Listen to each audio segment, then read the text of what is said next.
Who likes death metal? This guy. Who likes thrash metal? This guy. You remember when everyone had a massive hard-on for Vector's album, Terminal Redux? This might be my Terminal Redux this year. Hey, review family, keep it tight. My name is Jay Morris, a review guy, and I'm back again to bring you another video. And in this one, I'm going to be doing a brand new review for Legion of the Damned's new album entitled Slaves of the Shadow Realm. So Legion of the Damned, they were formed in 1992. They are from the Netherlands. They hail from the Netherlands, one of the amazing places that produces so much great metal music.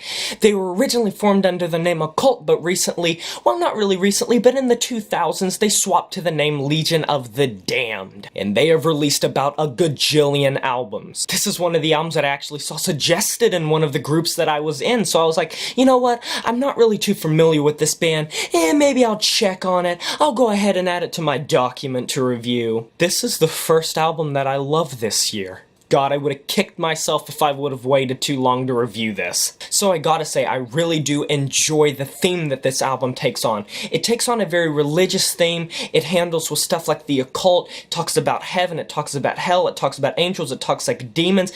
This literally feels like it's kind of like an Iron Maiden type of theme. That's something, if you want to compare it to something and you're unfamiliar with this band, basically this sounds like something straight out of like an original heavy metal ideology concept. The Widow's Breed really is a great indication of what you're going to expect from this album. The riffs on this song are infectious, and despite the fact that this is a super chuggy song with a lot of thrash metal, death metal hybrid riffs, you're getting these throat-shredding shrieks that sounds like something out of Judas Priest, going face to face with these pummeling drums that are just pounding in your ears, perfectly prominent in the mix, and guitars that are all over the place, making this sound like a descending pit into madness.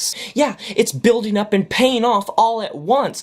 All the while, this takes on almost a war cry type of feel, where it's like, you want to get up and go to war. You want to be right beside, like, Leonidas. Nocturnal Commando builds on that. Half screamed, half growled, infectious riffs, pounding drums. It plunges straight into the madness. This literally sounds like you are being sucked into something, that you're being pulled into this black hole that's enveloping you with thrash metal. And over these just insane vocals getting even more insane on this song, you just have the guitars just spazzing out, going all over the place, making it sound like some sort of evil demonic merry-go-round. Charnel Confession is not necessarily the best track on the album, and it doesn't necessarily live up to the hype that the first two really entailed for the album for me, but I still like how in the mix the vocals and the instrumentation jump from ear to ear. I really do enjoy how the mix sounds on this song, as well as how hard-hitting it is, as well as the juicy guitar solo in this track. Alright, hear me out here for a second.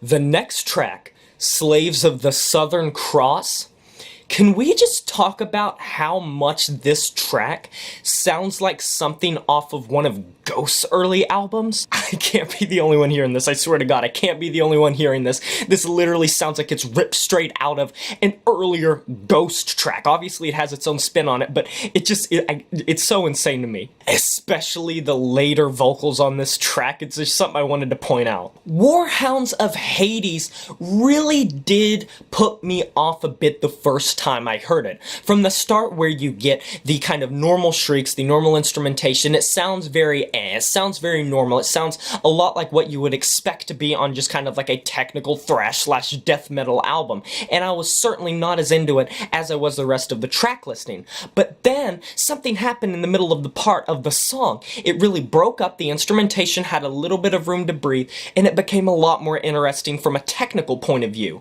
It's insane near the end. It almost sounds melodic death metal inspired.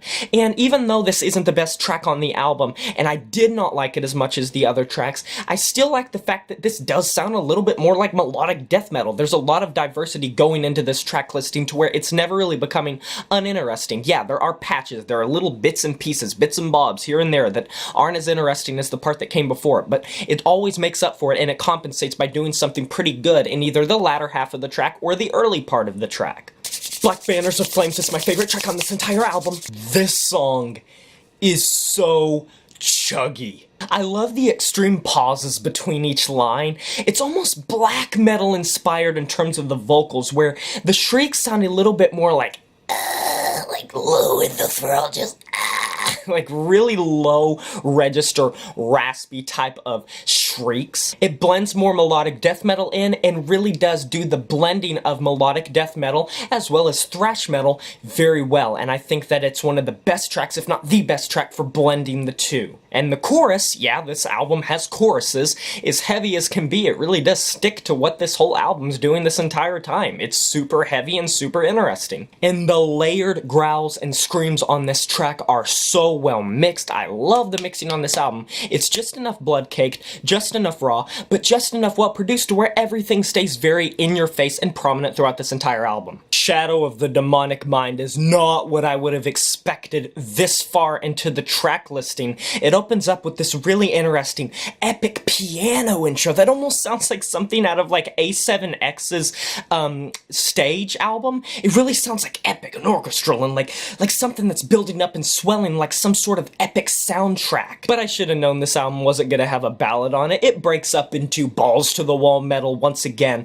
It's a bit slower. It sounds kind of like some Iron Maiden. I hate comparing them to Iron Maiden again, but I have to because that's kind of what it sounds like. But the biggest whiff and influence that I got on this track was early thrash metal, bands like Megadeth and Anthrax and Slayer and Metallica, especially in the middle of the track where you get that dun dun dun dun dun dun dun, and then like the scream vocals and like dun dun dun dun dun dun dun. I mean, like just literally just chunky thrash metal riffs. God, we needed this in 2019. Sometimes the vocals can sound drowned out, but like in a good way. Like it helps. It makes the instrumentation more prominent, and when it's in the background, when you're getting like these low growls and like high shrieks, and it's like in the background, and you have the instrumentation, you're getting these like chunky, juicy, murky thrash metal riffs. God, I love it so much. Palace of Sin is probably the most underwhelming track on the album. It's fairly short. It's not as long as the others. A lot of these tracks reach into the 4 and 5 minute marks. This is only 3 minutes and 4 seconds, and it's not bad. It's still really good by this band's standards and by this album's standards, but it certainly doesn't live up to the creativity and imagination and the scope that the rest of this album entails.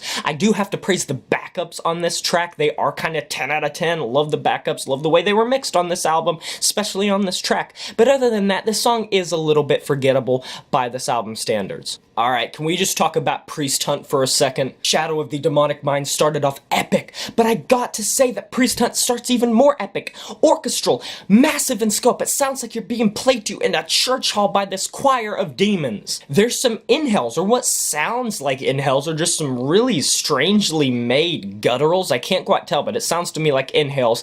Mixing is great on this track per usual. I feel like on this track, more so than some of the others, the shrieks sound a little bit more throaty, a little bit more like frill and tortured, and just, he sounds like a damn evil goblin. That's the best way I can put it. Yes, you can mark me down as the guy that likes listening to evil goblins. AZAZEL'S Crown is a pretty interesting track, kind of like Palace of Sin. It's not really blowing me away by this album's standards. I think the thrash on the album is really good, but on this track it seems a little bit more status quo. It seems a bit more kind of just like run-of-the-mill, especially considering what the band's done up to this point, so it's not my favorite track by any means, and it is a little bit forgettable, kind of like Palace of Sin, but it's the only other track besides Palace of Sin that is forgettable. And then we finally get to Dark Coronation / outro. Almost a 6-minute beast that goes through so many changes throughout the instrumentation.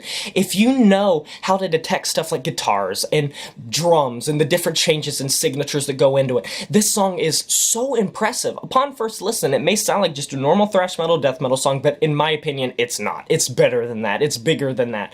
And I think that this album sticks the landing pretty well. I would say that the first few tracks are a little bit more epic, in my opinion, in scope than this one, but this, damn it, it has such a warlike feel to it. I swear, it sounds like you're going to war. It sounds like you are being led into battle. Great guitar work on this track, bone-chillingly eerie. The vocals come off as some sort of war commander giving shouts to you about how you're about to go and fight the Romans. The ending sounds like a movie soundtrack. It sounds like the end credits of a movie soundtrack, and what more could you want? Especially when it swells up near the end and it goes like dun, and then ends. It's foreboding. You get it? It's foreboding. Overall, yeah, this album blew me away. I mean, this is my favorite album that I've heard this year, and I've heard quite a few that's released so far. This album, Yes, yes, and yes. Please take all my yeses. I give this album a 9 out of 10. It's not a perfect 10 out of 10, but I swear to God, if AZAZEL'S Crown and Palace of Sin would have been better, it probably would have been a 10 out of 10, because this is one of my favorite thrash metal albums. No, I can say it. It's my favorite thrash metal album that's come out in a while. In my opinion, this beats out bands like Overkill and bands like Vector and all these other bands that are like coming out with some great thrash metal releases. It's rare for me to find a thrash metal album that I genuinely just love to death. And the death metal influences, all of the diversity, the vocals, instrumentation, everything about this album blew me away. And upon first listen, I love this, and I'm going to listen to it again. I'm probably going to listen to it as I'm literally editing this review. And yeah, I think that's all I gotta say about this album. So I hope you guys enjoyed the review. Be sure to like, comment, and subscribe. It helps me out a lot. And please hit the notification bell to be notified of regular uploads. I upload daily, or at least I try to. And I will talk to you guys next time. But until then, my name is J Morris, the Review Guy, and I'm signing off saying farewell.